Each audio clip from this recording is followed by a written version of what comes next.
If you want to buy a house, here's 3 things not to do with your current employment.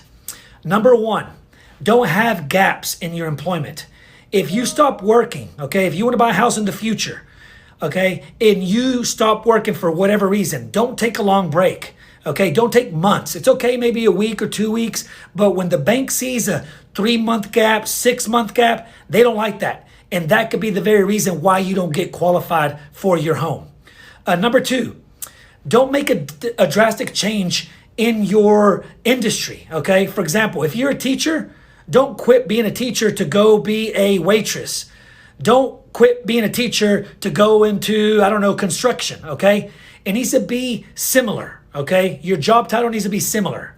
And then number 3, if you're W-2, don't convert to 1099. Okay, don't try starting your business, during the process of you wanting to buy a home.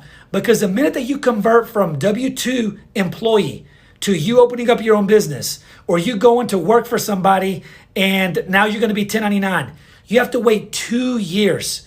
You have to file 2 years of taxes being 1099, okay? So those are 3 things not to do with your employment if you're wanting to buy a house.